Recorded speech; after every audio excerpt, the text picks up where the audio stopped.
Bem-vindo de volta. Estamos novamente com Yanis Varoufakis, professor e ex-ministro das Finanças da Grécia, além de fundador do GM25, o movimento Democracia na Europa. Muito obrigado por voltar a conversar com a gente. Bom, obrigado por me receber, Glenn. É sempre muito bom conversar com você e às vezes até bem útil para o público, embora nem sempre para a gente.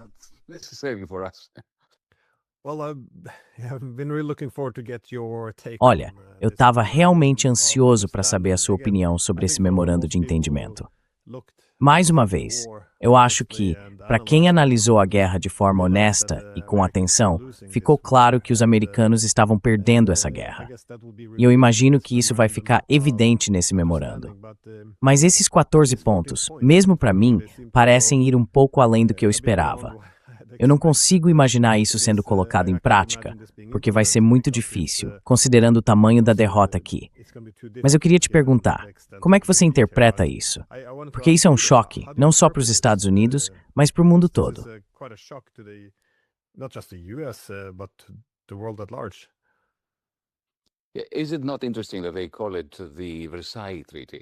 Não é curioso que eles chamem isso de Tratado de Versalhes? Porque, de certo modo, é uma espécie de inversão dialética do Tratado original de Versalhes. Chega a ser algo que faria até o próprio Hegel corar, o autoproclamado vencedor, os Estados Unidos, se propondo a colocar até 300 bilhões para reconstruir suas vítimas. Então, como dissemos, eu não consigo imaginar o Congresso aprovando algo assim. Há muitos obstáculos. Não vamos confundir esse memorando com um acordo fechado. Estamos a anos-luz de qualquer conta bancária iraniana ver um único dólar vindo dos americanos. Acho que os iranianos sabem disso.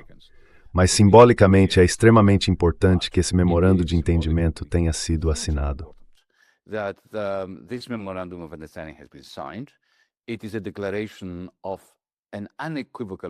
É uma declaração de uma vitória inequívoca do Irã, e eu não diria exatamente uma derrota, mas uma espécie de rendição temporária. Uma rendição temporária no campo diplomático por parte do governo Trump. Isso é profundamente importante para a região, especialmente no Oriente Médio, ou como deveríamos chamar, Ásia Ocidental, porque, essencialmente, os países do Conselho do Golfo agora estão por conta própria. Os acordos de Abraão, que Donald Trump havia iniciado com grande sucesso durante o primeiro mandato dele. Agora, toda a lógica de basicamente cooptar os Estados Árabes dentro do projeto americano, em que Israel tem um papel central dentro dos países da Ásia Ocidental e do Norte da África, isso acabou. Acabou. Os acordos de Abraão agora estão completamente paralisados, pelo menos no que dizia respeito ao plano original. As far as the original design was concerned, the Europeans have been left out. Os europeus ficaram de fora de uma forma impressionante. Nunca a Europa foi tão irrelevante em acontecimentos tão importantes ao redor do mundo. E veja, no fim das contas, a gente tem possivelmente a primeira ruptura séria na relação oficial entre os Estados Unidos e Israel. O Netanyahu tem a capacidade de destruir esse acordo. Mas, ao mesmo tempo, essa capacidade e o fato de ele estar exercendo esse poder está, pela primeira vez, criando uma ruptura entre o establishment israelense e o Partido Republicano. Então, todos esses são acontecimentos realmente marcantes que eu considero atuais, significativos e independentes de um memorando de entendimento se transformar ou não em um tratado, o que, como você disse antes, eu acho difícil de acreditar que vá acontecer. I find it hard to believe that it will be. Mas eu também tenho a impressão de que os Estados Unidos, bom, pelo menos um dos benefícios para eles, é que estão ganhando um tempo para colocar mais petróleo de volta no mercado. E de fato, quando o Trump foi perguntado sobre esse memorando de entendimento, ele mencionou que eles só tinham petróleo para mais 4 semanas, então precisava ser feito. Isso não é o mesmo que dizer que vão realmente implementar. Para mim, isso soa como uma forma de ganhar tempo. Mas, ainda assim, vai ter um impacto significativo. Agora, sobre a linguagem que está sendo usada em relação a Israel, você acha que isso é só encenação? Porque mesmo que fosse, é uma linguagem bem forte. com certeza vai mudar parte do discurso e da política, tanto em Israel quanto nos Estados Unidos. Well, theater should not be underestimated.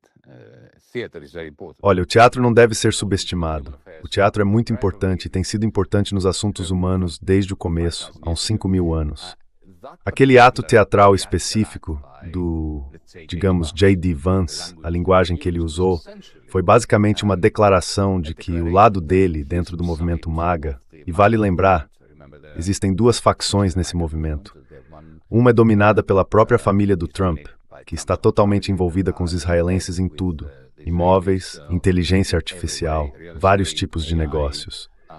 E a outra facção do movimento MAGA é muito mais cética em relação à forma como Israel vem ditando a política de Washington.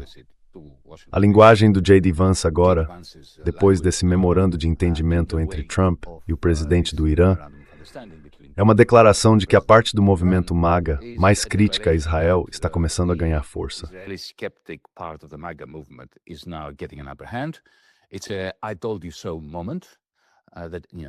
É aquele momento do eu avisei.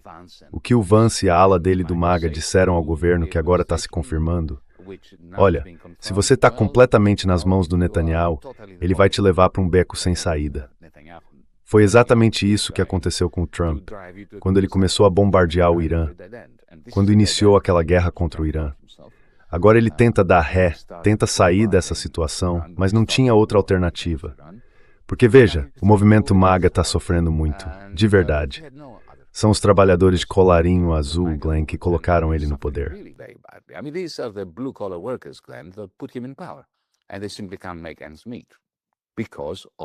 E essas pessoas simplesmente não conseguem fechar as contas por causa do preço da gasolina nos postos dos Estados Unidos. Alguns dos eleitores dele se beneficiaram muito, aqueles que investiram em inteligência artificial e os que vivem do negócio de petróleo e gás de fracking na bacia do Permiano, no Novo México e no Texas. Mas a grande maioria dos eleitores dele, de quem ele vai precisar em novembro, nas eleições de meio de mandato, para continuar relevante e não virar um presidente enfraquecido, os interesses deles, a própria chance de sobrevivência deles, acabaram determinando que ele se alinhasse com J.D. Vance, contra Rubio, contra a CIA e contra aqueles que estão totalmente coniventes, como o genro dele, com Israel. Então tudo isso é extremamente significativo.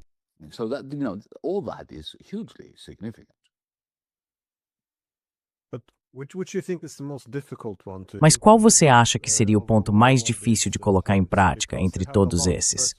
Porque são muitos. Primeiro de tudo, todas as hostilidades teriam que ser suspensas. E isso inclui o Líbano. Bem específico. E eu estou falando do Líbano, não de Gaza. Mas sabe, isso é mais complicado por causa de toda aquela questão da resolução de paz aprovada na ONU. Então tem o problema do Líbano. Depois tem a questão de, enfim, ter que desvincular os israelenses. Encerrar o bloqueio dos Estados Unidos contra o Irã talvez seja mais fácil. Agora, pagar 300 bilhões de dólares para basicamente consertar o que os Estados Unidos destruíram no Irã. Isso, por vários motivos, pode ser bem difícil. Mas retirar todas as sanções, não impor novas sanções ao Irã. E, claro, dizer que o Irã não pode cobrar uma taxa no Estreito de Hormuz nos primeiros 60 dias, onde antes não existia taxa nenhuma, isso tudo entra na conta. Então, o que você acha que é possível e o que não é possível nessa lista?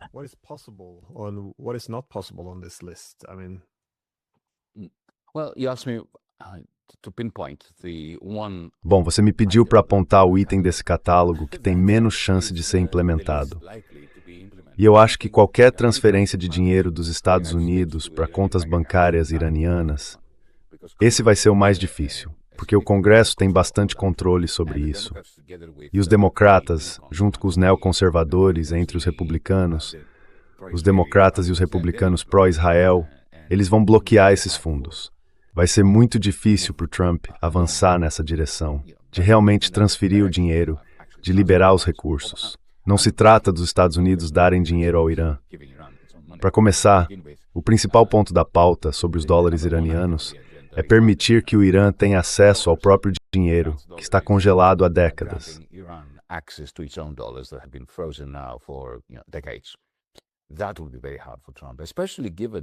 Isso vai ser muito difícil para o Trump, especialmente porque, em 2015, quando o Obama fez aquele acordo com o Irã, incluindo os europeus que estavam super empolgados com o acordo, você deve lembrar, o Donald Trump surtou. Ele ficou completamente fora de si. E o principal ponto que ele atacava era: vocês vão devolver o dinheiro deles? Como ousam? Então dá para imaginar agora os democratas e também os republicanos que disputam com ele dentro do próprio partido, preparando anúncios de campanha, mostrando ele como um farsante, alguém que voltou atrás no que dizia. E olha, ele está fazendo coisa muito pior no comércio global do que aquilo que acusava o Obama de fazer, quando o Obama devolveu as economias ou os ativos do Irã para o próprio Irã. Então acho que esse é o ponto mais difícil para ele.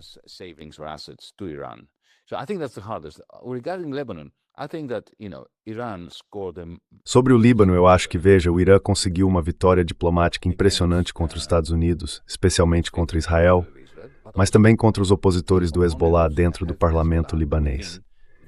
Ao deixar claro que um cessar-fogo no Líbano, o fim das hostilidades e a retirada das tropas israelenses do sul do país fazem parte, e uma parte muito importante, muito significativa, do primeiro item do memorando de entendimento. No fim das contas, o Hezbollah, com o apoio e a ajuda do Irã, obteve uma grande vitória. Porque, convenhamos, os libaneses vêm sendo bombardeados e invadidos por Israel desde tempos imemoriais. E o Hezbollah nasceu justamente de uma dessas invasões, em 1982. Antes disso, o Hezbollah simplesmente não existia.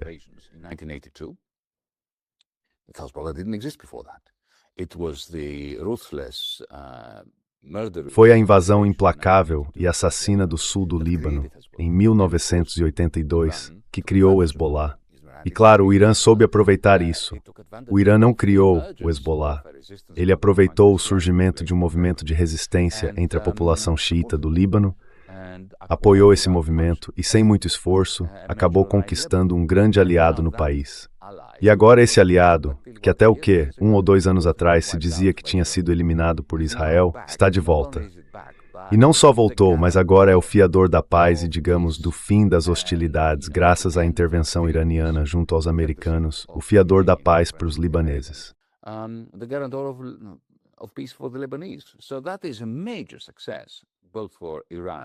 Então isso é um grande sucesso, tanto para o Irã quanto para o Hezbollah, e isso o Congresso não pode tirar. Mas a transferência de dinheiro para as contas bancárias iranianas pode ser interrompida. A questão é: os iranianos, o governo iraniano, vão fazer um escândalo quando o dinheiro atrasar e não cair nas contas deles? Ou serão realistas o bastante para entender que foi uma vitória simbólica? Que esse compromisso de transferir de volta os próprios fundos para o Irã estava no memorando de entendimento, deu a eles muita legitimidade na região e dentro do próprio país, e que eles ficariam muito relutantes em explodir esse tipo de acordo com Washington.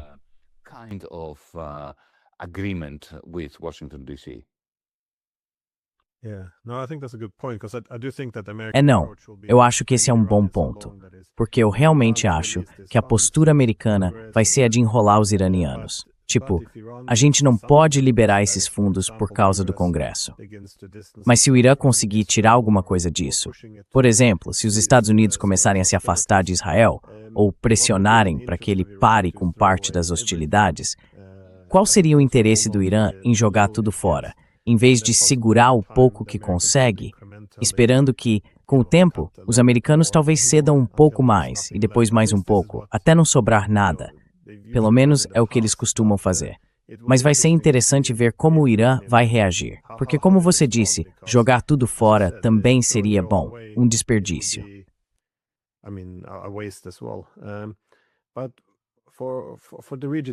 Mas, falando da região, você mencionou antes os países do Golfo. A relação dos Estados Unidos com esses países é muito importante para eles. É uma região estratégica para o transporte, para a energia e sustenta o sistema do petrodólar. Então, como você vê o impacto disso nas relações entre os Estados Unidos e os países do Golfo? Porque mesmo que, como você disse, o memorando não leve a um acordo e não seja implementado, isso certamente indica uma nova posição dos Estados Unidos no mundo. Quer dizer, se você estivesse nos países do Golfo, colocaria todas as fichas na aposta americana, se eles já não são mais o cavalo vencedor? Claro, isso ainda é especulação, porque nunca vimos algo assim antes. Mas como essas relações podem ser afetadas? Well, for the Gulf states, this Versailles deal Olha, para os países do Golfo, esse acordo de Versalhes é um alívio misturado com um medo existencial profundo. Eles ficaram no meio do fogo cruzado de uma guerra que não queriam. E claro, nesse contexto, perceberam que ter colocado todas as fichas no guarda-chuva de segurança dos Estados Unidos e ainda permitir que o território deles fosse usado pelos americanos foi um erro estratégico. Tá claro que eles entendem isso agora. E esse memorando, na verdade, não resolve o problema deles. Só deixa mais evidente o quanto as dificuldades e as preocupações deles são permanentes. A Guarda Revolucionária do Irã continua fortalecida. Eles ainda têm capacidade de ameaçar o Estreito de Hormuz e de fechá-lo a qualquer momento.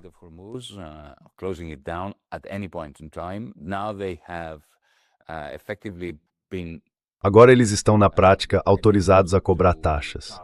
Eles não vão chamar de taxas. Já sabemos, essa é uma informação que eu recebi ontem à noite, que cerca de 30 embarcações cruzaram o Estreito de Hormuz e foram cobradas com um custo de seguro. Os iranianos chamam isso de custo de seguro, e isso está dentro dos limites desse memorando de entendimento. Então os países do Golfo percebem que isso agora é permanente.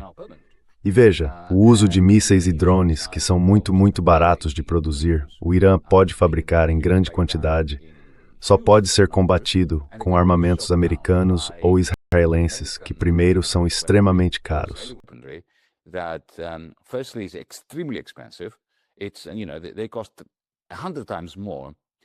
Eles custam, por assim dizer, 100 vezes mais por quilo de material do que os drones e mísseis de ataque iranianos. E não dá para produzir nem fornecer na mesma quantidade. Então eu não tenho dúvida de que todos os 6 países do Conselho do Golfo vão levar isso muito a sério.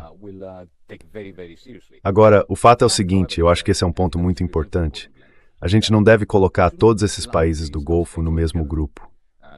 Existem diferenças bem significativas na forma como cada um enxerga a situação. Por exemplo, o Catar e Omã tendem a buscar a redução de tensões com o Irã. Eles sempre tentaram acomodar o Irã, a República Islâmica. Já os Emirados Árabes Unidos têm uma postura de confronto em relação ao Irã. Eles são totalmente entusiasmados com a parceria que têm com Israel, com a aliança com Israel.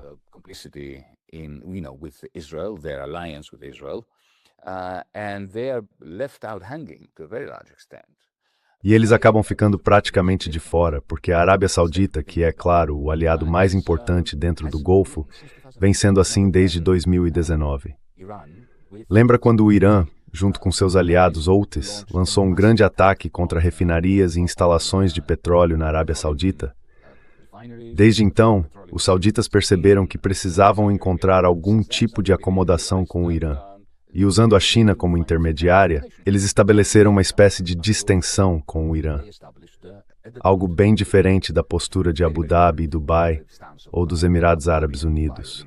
A gente já vê que o compromisso dos sauditas em comprar armamentos americanos diminuiu nas últimas semanas.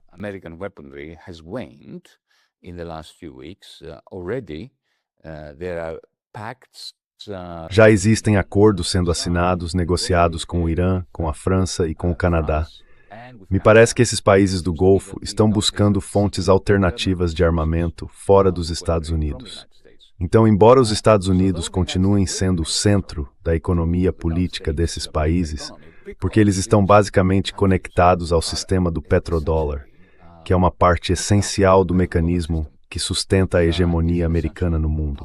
O que eu quero dizer com isso é o seguinte: eu sempre tive a visão de que, desde o começo dos anos 70, desde que o sistema de Bretton Woods foi desmontado por Richard Nixon, a hegemonia dos Estados Unidos se baseia na capacidade de expandir seus 2 déficits, o déficit comercial, de um lado, e o déficit orçamentário federal do outro, fazendo com que os capitalistas de outros países paguem por eles. And the Gulf states were essential in recycling their own surpluses into the United States, therefore covering and paying for the twin deficits of the United States. So, the Gulf states are effectively vassals of the United States in that sense. And this is why they thought it was a good idea and it was a no-brainer that in the same way that they are part of a dollar empire, and they make a lot of money out of that dollar empire, but they are vassals within that dollar empire. What was wrong with becoming also vassals within, an extended NATO, that is the United States military presence in the region that offers them security? Well, what Iran has done now with the closure of the... Olha, o que o Irã fez agora, com o fechamento do Estreito de Hormuz e a demonstração da sua capacidade sob um bombardeio intenso, furioso e mortal dos Estados Unidos e de Israel, continuar atacando Dubai, Abu Dhabi, Kuwait, Bahrein e fazer isso de forma cirúrgica, mirando ativos americanos, centros de dados. Eu me lembro que a Aramco foi bastante atingida no Bahrein e na Arábia Saudita. Eles lançaram cerca de 3.000 mísseis e drones só contra Dubai. E fizeram isso enquanto estavam sendo atacados, algo que ninguém mais conseguiu fazer até hoje. Nem mesmo os vietnamitas, durante a Guerra do Vietnã, tinham capacidade de revidar enquanto eram bombardeados por B-52. Então agora, com esse memorando de entendimento que foi assinado em Versalhes e em Teherã, o que esses países do Golfo podem tirar disso? What can these Gulf states make of it? A única conclusão a que eles podem chegar é que foi um grande erro confiar no guarda-chuva de defesa americano. O modelo de negócios deles foi profundamente abalado. E esse modelo não é só sobre combustíveis fósseis, é também sobre o processo de se desvincular dos combustíveis fósseis. Então lembre-se, Dubai tira cerca de 30% do seu PIB do turismo. E isso acabou. Quer dizer, agora eles perceberam que Teherã pode apertar um botão e acabar com tudo. Vai ser muito interessante ver como essa situação toda vai se desenrolar. Na minha opinião, vai haver uma divisão. Os Emirados Árabes Unidos vão se manter bem mais próximos dos Estados Unidos e de Israel. Mas Omã, Catar e Bahrein vão se juntar à Arábia Saudita numa busca, com a ajuda de Pequim, da China, por uma reaproximação com o Irã. For a rapprochement with Iran.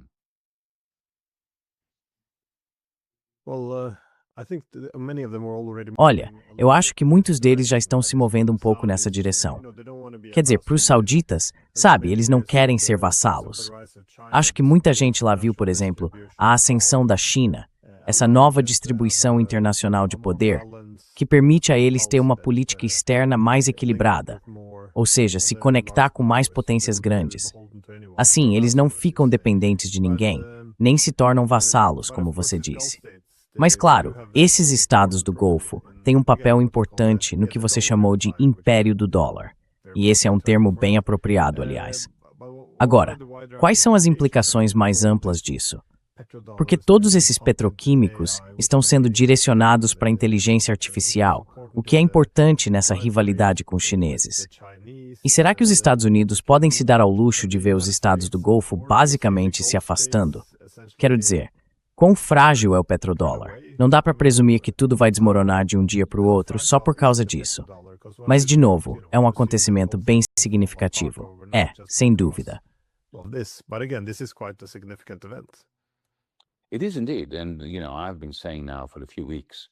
É isso mesmo. E olha, eu venho dizendo já faz algumas semanas que os sinais de alerta sobre o medo em Washington, de que o império do dólar está sendo ameaçado pela guerra em que o governo Trump entrou de forma tão idiota, esses sinais começaram a soar, pelo menos para mim, quando Scott Bessent, o secretário do Tesouro dos Estados Unidos, do nada, anunciou que estava concedendo uma linha de swap pelo tesouro dele para os países do Golfo. E veja, isso não faria o menor sentido se a gente não tivesse em mente, se eu não tivesse em mente, aquele entendimento de que a hegemonia do dólar se baseia em reciclar os dólares dos outros.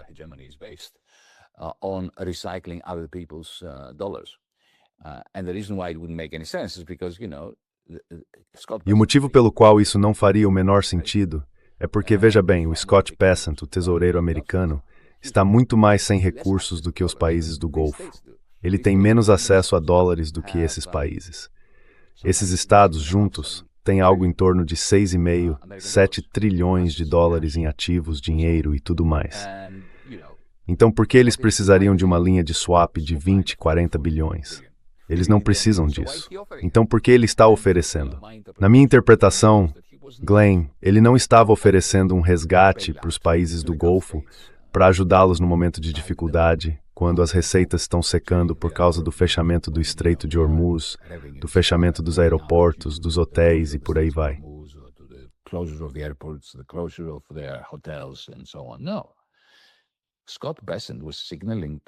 Não.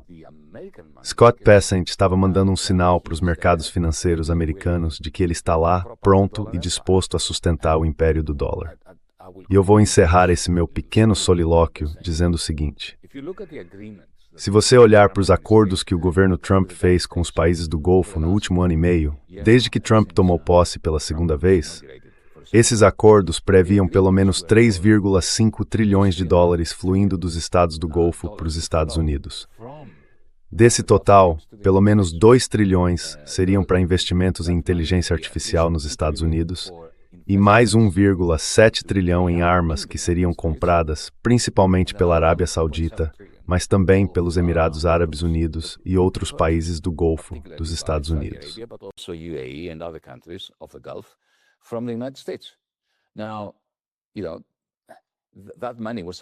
Olha, esse dinheiro deveria ter sido transferido em até 18 meses. A gente está falando de 3,5, 3,7 trilhões de dólares, que são essenciais para manter o mercado financeiro americano funcionando e para evitar que a bolha estoure, a bolha da inteligência artificial. E esse dinheiro, no momento em que a guerra começou no Irã, no momento em que as bombas começaram a cair sobre o povo iraniano e o Irã reagiu, esse dinheiro simplesmente secou. Não tem como os países do Golfo mandarem 3,7 trilhões para os Estados Unidos quando a própria receita deles desapareceu. Não é que falte dólar para eles. Como eu disse, eles têm 6,5, 7 trilhões.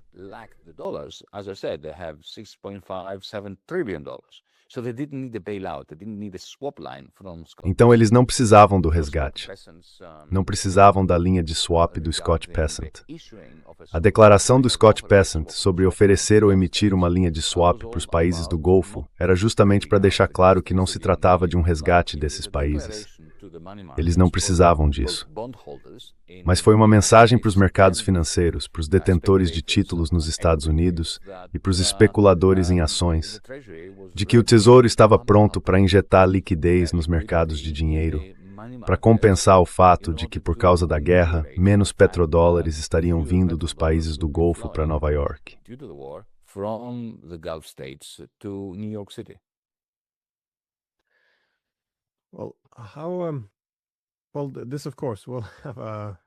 Bom, isso, claro, não vai ter impacto só nos Estados Unidos. Você mencionou antes que a Europa mostrou o quanto tinha se tornado irrelevante. E, de fato, ela esteve bem ausente. Achei até um pouco estranho ver líderes europeus dizendo que apoiavam totalmente a posição dos Estados Unidos nessas negociações e no memorando, mesmo sem saber o que havia nele. Foi um pouco como os sauditas, um comportamento, digamos, típico de vassalos. Mas como é que eles vão ser afetados por essa guerra? Porque, de novo, eles não foram participantes diretos. Mas será que existem consequências mais amplas que vão atingir a Europa?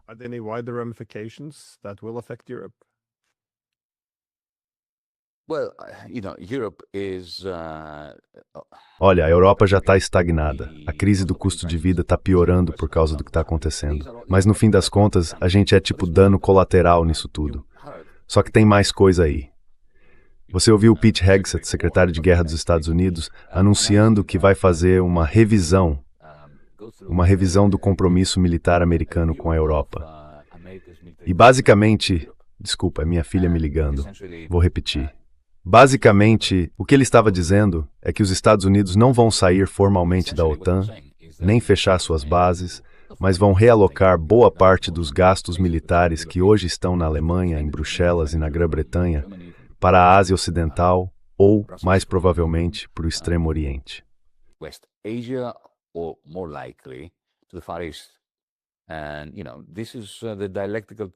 E veja, é aí que está a virada dialética. Essas restrições que ele vai impor aos europeus vão ter base legal em acordos bilaterais de uso de bases militares.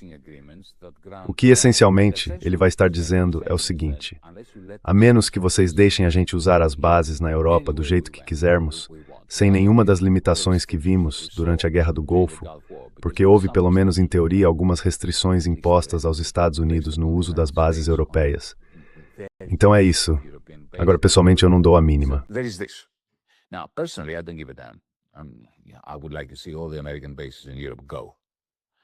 Eu gostaria de ver todas as bases americanas na Europa sendo desativadas. Mas o nosso próprio establishment na Europa não pensa assim. Eles dependem, ou acham que dependem, dos Estados Unidos para a defesa do continente. Mas, na verdade, dependem muito mais do dinheiro que entra nas economias deles por causa disso. A região de Ramstein, na Alemanha, por exemplo, é totalmente dependente da presença militar americana ali. Então, sabe, essa sensação de insegurança na cabeça dos líderes europeus vem da incapacidade deles de entender que os Estados Unidos e a OTAN nunca defenderam de fato a Europa.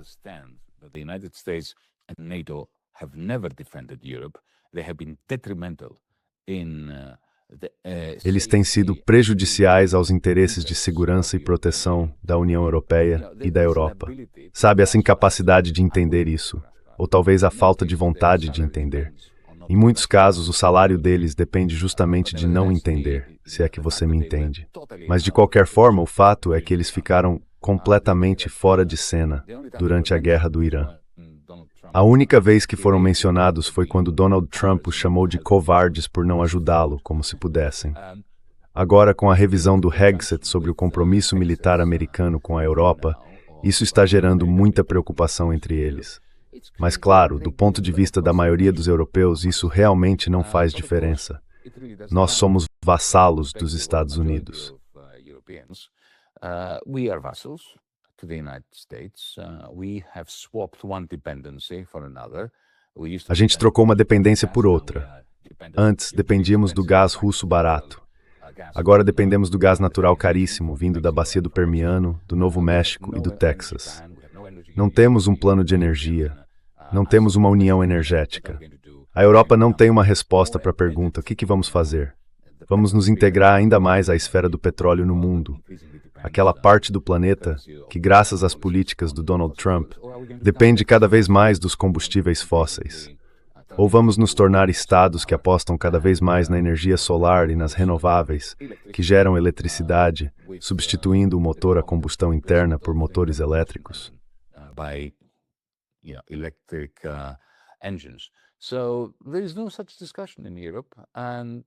Então esse tipo de discussão simplesmente não existe na Europa.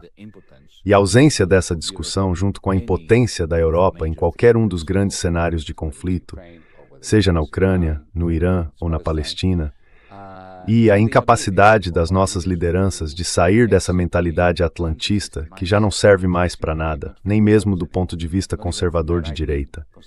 Se você juntar tudo isso, o que a gente tem é a imagem da Europa como uma galinha que perdeu a cabeça e sai correndo, sangrando, sem nem saber o que está acontecendo com ela.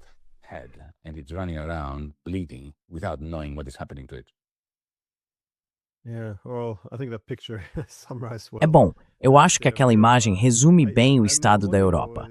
Mas eu fico pensando, a derrota humilhante no Irã pode ter consequências ruins para os europeus, porque eu acho que o Trump vai ficar desesperado por uma vitória. É parecido o que aconteceu na Venezuela, bom, se é que dá para chamar aquilo de vitória, que acabou encorajando ele a partir para o Irã. Eu sinto que essa derrota humilhante no Irã vai fazer ele querer outra vitória. Então, seja tomando Cuba ou a Groenlândia, se for essa última, isso pode ser de novo um problema para os europeus. Eu vi o Marco Rubio, não faz muito tempo, comentar que, bom, perguntaram se ele reconhece que a Groenlândia faz parte da Dinamarca. E a resposta foi algo como, por enquanto, ou algo assim.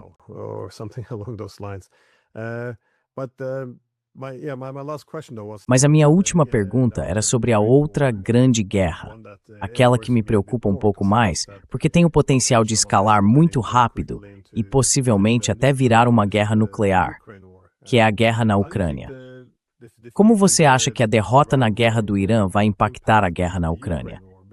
Porque eu vejo dois caminhos possíveis. Um é se os americanos realmente quiserem acabar com essa guerra.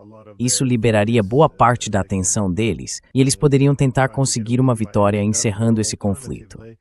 Por outro lado, se o objetivo for mais terceirizar a guerra para os europeus, fazendo com que eles se desgastem ao máximo para enfraquecer a Rússia, então isso também pode acabar escalando por lá. Então eu queria saber, como você vê essa situação? Você acha que isso vai piorar? Ou, de modo geral, como isso vai afetar a guerra na Ucrânia?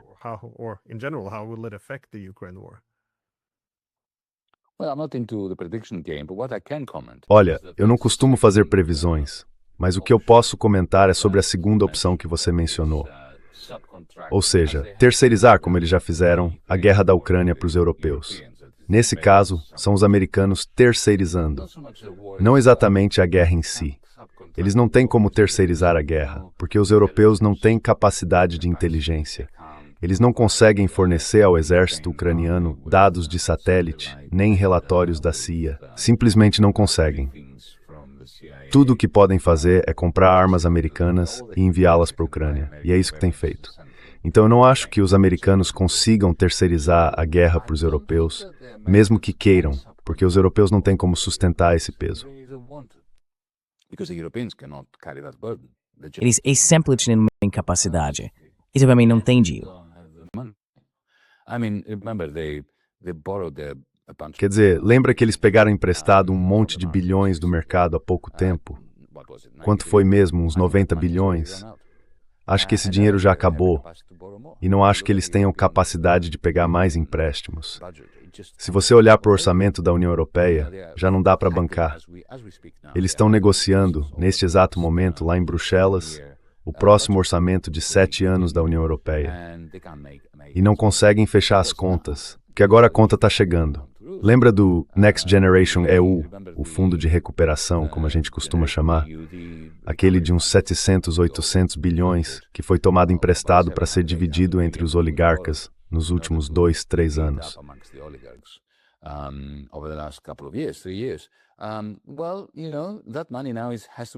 Bom, você sabe, esse dinheiro agora precisa ser devolvido.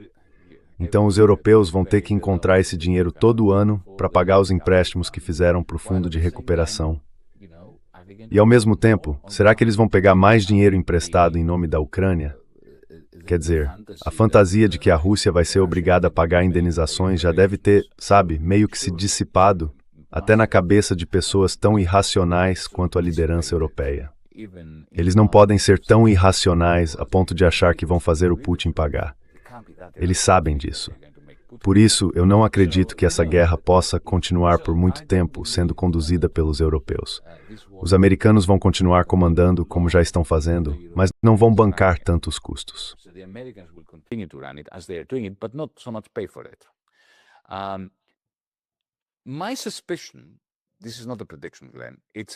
A minha suspeita, e não é uma previsão, Glenn, é só uma suspeita, é que em algum momento, depois que ele terminar com o Irã, se é que vai terminar com o Irã, e para tentar salvar um pouco a imagem, eu lembro do que ele dizia antes de tomar posse, que conseguiria acabar com a guerra na Ucrânia em 24 horas ou algo assim, em um dia.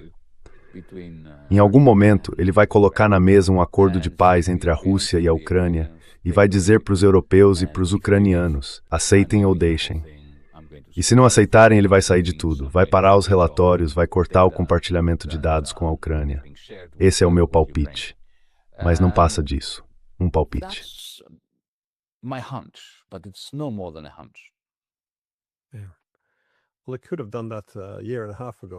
Bom, ele podia ter feito isso há 1 ano e meio e não fez.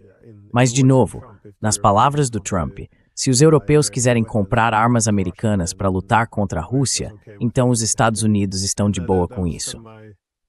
E foi mais ou menos aí que eu pensei, olha, pelo menos é uma abordagem honesta. Quer dizer, os Estados Unidos ganham dinheiro, os aliados ficam mais dependentes e assumem o peso econômico para enfraquecer um adversário americano. Então, não do ponto de vista moral, mas de outro modo até faz sentido, eu acho, se o objetivo for restaurar o império.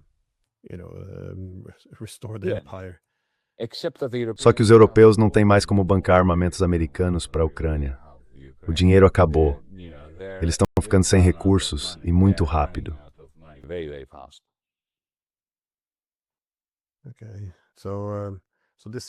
Certo, então o político divulgou agora o relatório. E pelo que parece, a União Europeia está profundamente dividida, porque muitos países gostariam de abrir um canal diplomático com os russos. Mas basicamente os franceses e os alemães estão dizendo não. E mesmo que haja alguma conversa, não deveria ser conduzida pela própria União Europeia. Deveria ser liderada pelo chamado E3, ou seja, França, Alemanha e Reino Unido, que, por sinal, tem hoje os 3 líderes mais impopulares da Europa. Mas deixando isso de lado, por que eles não querem encerrar essa situação? Eles acabaram de ver essa derrota humilhante agora no Irã. Eles conseguem ver, espero que consigam ver, para onde isso está indo na Ucrânia. Então, por que continuar? Two reasons, in my estimation. Two reasons. Firstly, 2 motivos na minha avaliação. 2 motivos. Primeiro, França e Alemanha não têm um modelo de crescimento. Em 2019, lembra? O Pacto Verde era para ser o motor do crescimento da Europa. Ursula von der Leyen, com apoio da Alemanha e da França, ia gastar 1 trilhão de euros nesse Pacto Verde. Desse trilhão, 29 bilhões foram realmente gastos. E isso foi por água abaixo. Simplesmente morreu. Além disso, com o fim dos verdes alemães no parlamento e a ascensão da direita, o Pacto Verde acabou. Então, o único ganho de crescimento que restou para a Alemanha e para a França é o setor de armamentos. E a guerra na Ucrânia é essencial para convencer, considerando a pressão fiscal sobre esses governos e o fato de que nem a Alemanha nem a França têm governos fortes. Neither Germany nor France have powerful governments.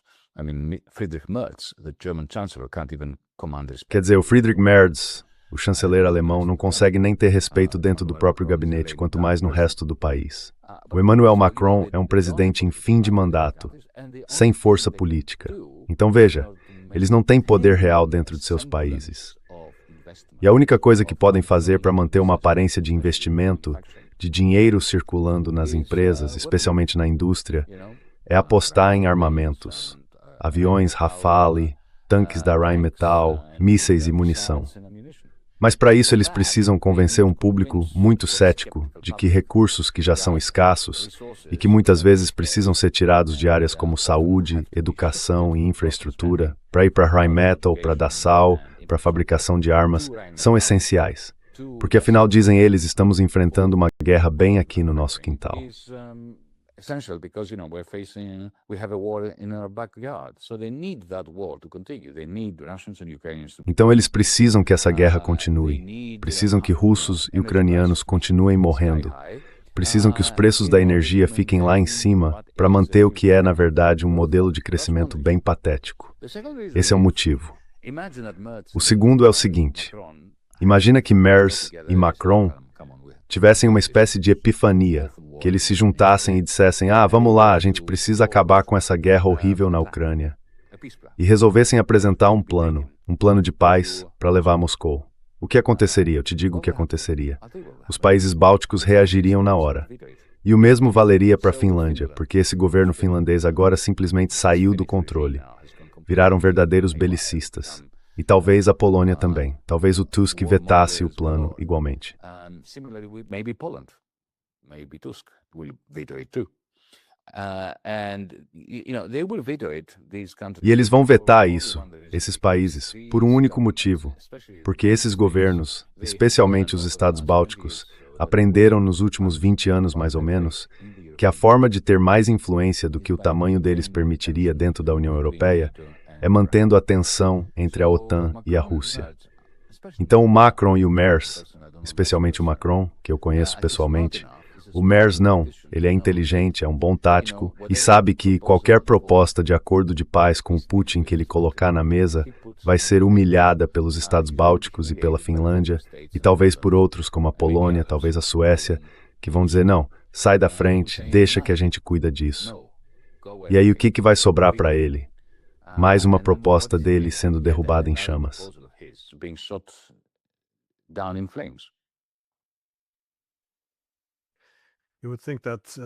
A gente poderia pensar que pelo menos os alemães teriam aprendido algumas lições amargas da história com esse keynesianismo militar como modelo de crescimento. Mas por quê? Pois é, eu ia dizer, a gente imaginaria que haveria mais oposição. Você tem alguma prova de que o establishment alemão aprende com a história? Porque eu, sinceramente, não vi nenhuma. Justo. Reconheço o meu engano aí. De qualquer forma, muito obrigado por reservar um tempo no seu sábado para conversar. Tenha um ótimo fim de semana. Muito obrigado, Glenn Giesing.